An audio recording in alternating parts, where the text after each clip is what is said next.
bamanan de Kroro bɔgɔna fɔlɔ n'a fɔ ni waati ko cogo di ko se ka fɔ an bɛ la tanu i b'a la tanu awɔ i faruna ayiwa i ɲɛ bɛ ko la ayiwa ko kuma ka ca nka an bɛ la tanu an b'a la tanu dɔ ko ne ma ko den mun bamanan ba ko la ko a tɛ sira taama janya dɔn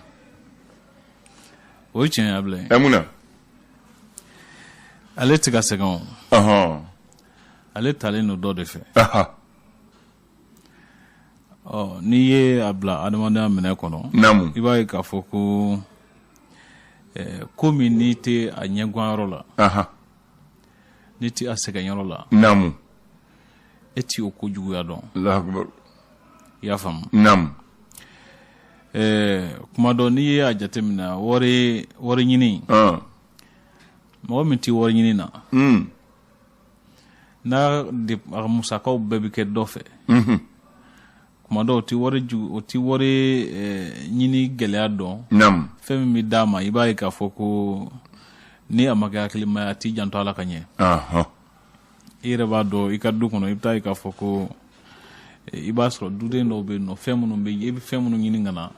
kuma dɔ bɛɛ t'i janto u la ka ɲɛ walasa u kana tiɲɛ a b'o de ko fɔ olu t'a dɔn a gɛlɛya ye mun ye u t'a dɔn a kan ka minɛ ka ɲɛ olu tɛ sira in janya dɔw parce que u bamunen don Allahu akbar i y'a faamu a faamuna a bɛ ten de ayiwa dɔ fana ko n'i y'a ye dɔ sigilen dɔ sumala damu la ko dɔ de ye baara kɛ tile kɔrɔ o ye tiɲɛ ye dɔ ye baara kɛ wala dɔ bɛ baara la Allahu akbar n'o tɛ maa tɛ se sigi ten ko maa kɛ cogo cogo i bɛ taa sɔrɔ dɔ donnen don dɔ ni ko dɔ cɛ siga t'o la an y'o de fɔ sisan dutigi bɛ taa dutigi bɛ don dudenw ni maguwan ni ɲɛguwan cɛ parce que e de bɛ taa wari ɲini naamu ka dudenw magoɲɛfɛnw ɲini ka na d'u ma i bɛ taa sɔrɔ ɲɛmɔgɔ bɛ don kɔmɔgɔw fana ni ɲɛguwan cɛ ko dɔw la sabula ale de bɛ tɔrɔgɔtɔrɔ ye kuma dɔw la ka se ka kɔmɔgɔw ka olu mako ɲɛ i b'a ye baara ɲɛmɔgɔ sɛbɛn fɛn o fɛn bɛ yen nɔ a bɛɛ a si tɛ sunɔgɔ ka ɲɛ kuma dɔw la fo si bɛ jɛ wala dɔ bɛ fasa kɛkun tɛ dɔwɛrɛ ye parce que u bɛ ka don baaradenw ni gɛlɛya dɔ de cɛ Allahu akbar i y'a faamu i y'a faamu a ko bɛ ten de ni ale ma jɔ tile kɔrɔ i b'a ye k'a fɔ baaraden ninnu tɛna se don suma la siga t'o la a bɛ ten a fɔkun tɛ dɔwɛrɛ ye i ma dɔ ye lafiya la i bɛ taa sɔrɔ dɔ bɛ ɲɛguwan la wala dɔ ɲɛguwan na fɔlɔ siga t'o la tubaarikala ala kana ɲɛ gan amina bi an bɛ dɔn jumɛn na sunkalo kɔni banna sunkalo banna seli fana banna seli fana banna an bɛ dɔn an ka tɔrɔkɔtɔrɔkɔ la an y'a bila yɔrɔ min na an b'a ta ye o de tɛ ka tɔrɔkɔtɔrɔkɔ wa diɲɛ awɔ min bɛ arabadon ko fɔ avril kalo mai kalo tile 4 san 2022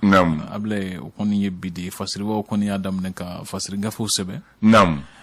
bɛna lajɛ fɛrɛ tɛ fɔlɔ kumaba journal minnu b'an bolo yan ka se ka dɔw ɲɛfɔ mɔgɔw ye faamuyali ka sɔrɔ ka sɔrɔ a ko dɔw la ala kan ka seli caya fɔlɔ amina ka amina kɔnɔ kɛ ka jamana basigi ka sini kɛnɛya di amina lafiya bɛn ani hakili ɲuman ale k'a d'aw ma amina donc sisan ala ko duwawu jaabi l'indépendant ye mun fɔ bi indépendant ko an ka waribɔ minnu bɛ mali kɔnɔ yan nɔ san 2021 na ko u ye musaka minnu kɛ sɔrɔko sira kan i b'a ye k'a fɔ ko a bɛɛ lajɛlen bɛnna banque 14 a bɛɛ lajɛlen bɛnna sefa wari miliyari 600 ani miliyari 287 ko o musaka in na i b'a ye k'a fɔ ko banque ba 6 bɛ yen nɔ minnu ye 100 jatila 72 kɛ o baara in na dɔ ye BDMSA ye BMS BOA Mali BNDA Ecobank ani BIMSA ko olu kɔni jɔyɔrɔ bonyana ko la kosɛbɛ Ablaye tubaarikala ko ka sɔrɔ min bɛ tali kɛ Dr Shogel Kokala Mayiga ko min bɛ bɛnkan minnu kɔni kun bɛ Mali ni Faransi ni ɲɔgɔn cɛ lakanako siratigɛ la bɛnkan ninnu jɔliko la hala hukumu kɔnɔna na ko cɛmancɛ fanga ɲɛmɔgɔ kun ye a ɲini k'a fɔ ko falen ka don gafe in kɔnɔ kuma dɔw la a taabolo dɔw n'a sariya dɔw la ko bɛ senna waati min na ko cɛmancɛ fanga marabagajɛkulu kɔni ye sariya ta k'a fɔ ka bɛɛ lajɛlen lajɔ Ablaye o ko a latigɛ min kɛra ko Faransi jamana ɲɛmɔgɔ kɔni y'a jira k'a fɔ sababu jɔnjɔn foyi tɛ latigɛ na Ablaye Nane o kɔfɛ ko mɔgɔ 6 minnu kun minɛlen ko kuma fɔra Faransi jamana kɛlɛcɛw fɛ yan'u ka bɔ Mali yɔrɔ min bɛ wele ko Gosi kɔnɔ avril kalo tile 16 tɛmɛnen ye Ablaye ko maa 4 kɔni labilara mɔgɔ 6 ninnu na o kɔfɛ sa MLA ɲɛmɔgɔ dɔ Mohamed Ag Hamata o ko ale kɔni fagara Ber cɛ marifatigi dɔw fɛ o ye Tɔnbukutu mara ye l'essor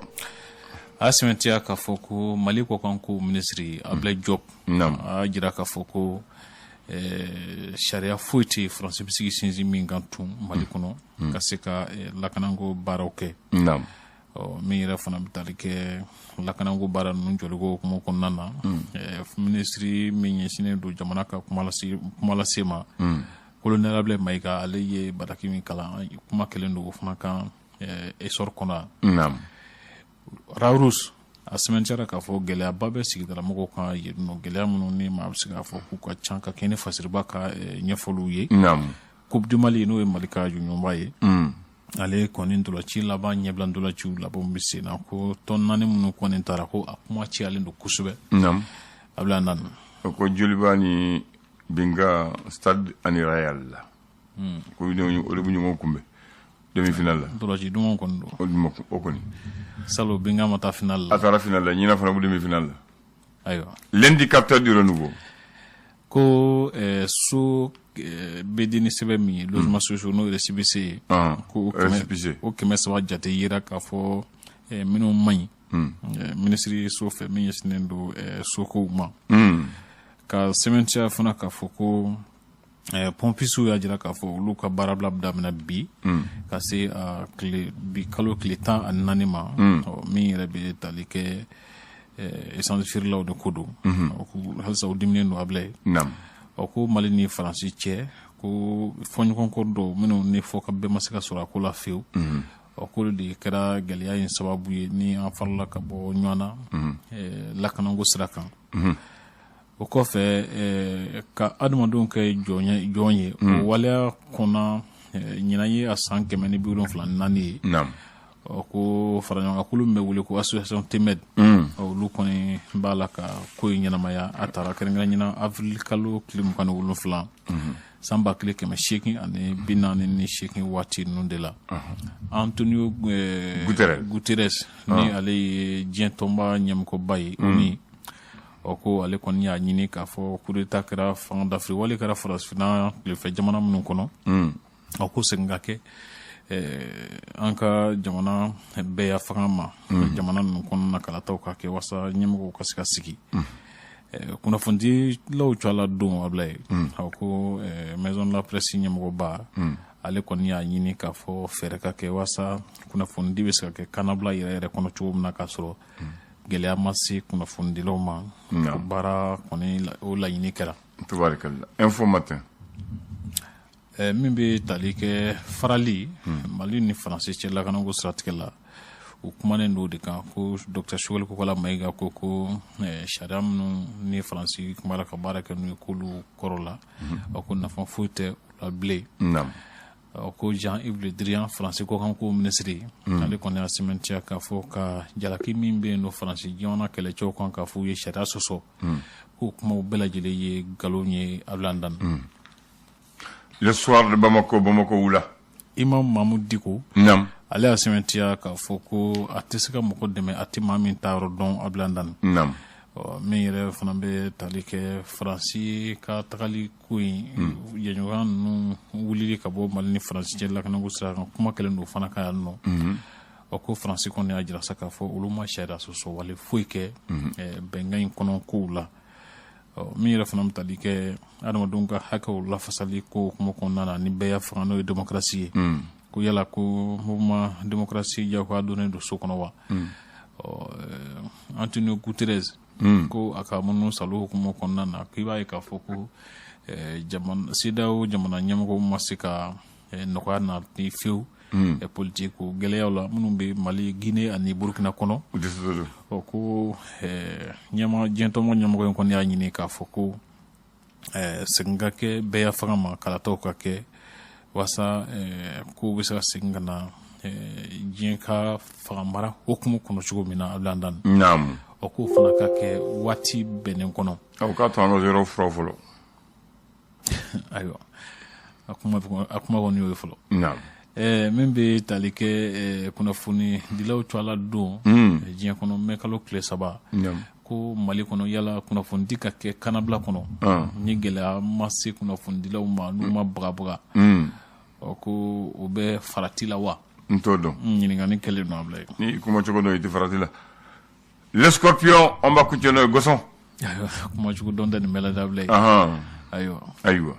mɔgɔw fana kan ka dɔn k'a fɔ kunnafoni fana ma di cogo cogo a bɛ diya dɔ ye a tɛ diya dɔ ye siga t'o la an bɛ fɛn fɔ n ko i k'i kuma cogo dɔn dɔrɔn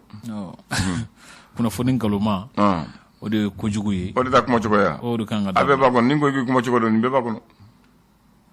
o ye tiɲɛ o kɔfɛ Scorpion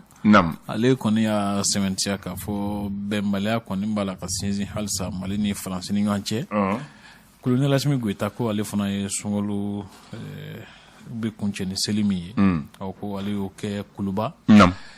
min bɛ tali kɛ Kuluba faama sigiyɔrɔ la a ko malidenw ma ko u samɛ o ko maliden bɛɛ lajɛlen ni ce i yɛrɛ ye faso kanu la sabula ko hali k'a sɔrɔ gɛlɛyaw bɛ yen Ablaye ko maaw b'a la ka se ka gɛlɛya ninnu ku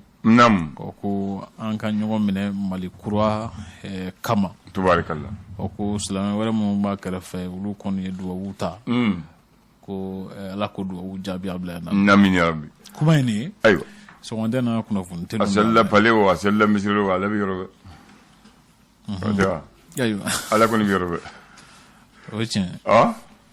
n ko o ye tiɲɛ o ko tɛ wa o ye tiɲɛ a ɲɛ bɛ fɛn bɛɛ la fana a b'a la mɔgɔw ko a siɲɛ fɔlɔ n ko a siɲɛ fɔlɔ tɛ nin ye dɛ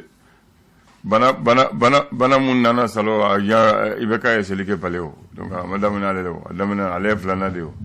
en 2020 est-ce que ale Alpha coronavirus gana waati min na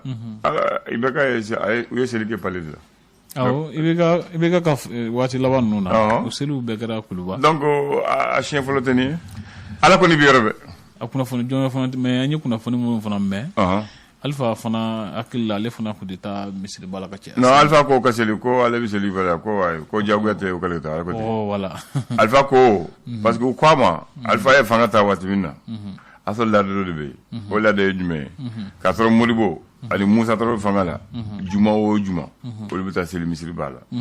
seli o seli u bɛ taa seli misiriba la Alpha nana juma fɔlɔ a ma taa filanan a ma taa bala kale ye ci caman ko tɛ faama ye ko faama ye laada dɔ ye i kana laada wuli dɛ ko laada ko tɛ sa ko Ala ko don ko Ala bɛ yɔrɔ bɛɛ ko olu ka seli ko Ale bɛ seli Kuluba o ka yafaru ma donc a kɛra o cogo de maintenant ni seliba sera ani lahaliya seli a bɛ taa misiriba la o fila kɔni a b'a kɛ n'o bɔra la juma o juma Musa tun b'a kɛ cogo min na ale de y'o bɔ a la voilà i y'a faamu bon k'a kɛ fɛrɛ yɛrɛ ale yɛrɛ de nana ni juma misiri cayali ni Alpha de nana ye parce que waati min na ko ale bɛ seli Kuluba ko ale bɛ yɔrɔ bɛɛ ale fana ko juma yɛrɛ tɛ jagoya tɛ bɛɛ ka taa misiriba la ko k'ale je kina misiriba kelen-kelen mun bɛ yen u k'a kɛ juma misiri ye donc juma yɛrɛ misiri yɔrɔ cayara filɛ nin sinon fɔlɔ Bamako bɛɛ bɛ juma misiri kɛ misiriba la Alpha ils ont démocratisé la religion depuis u donna la fana religion yɛrɛ a murutila n bolo an yɛrɛ t'a minɛ cogo dɔn sisan voilà sisan ko bɛ ɲagamira sisan a kuma ka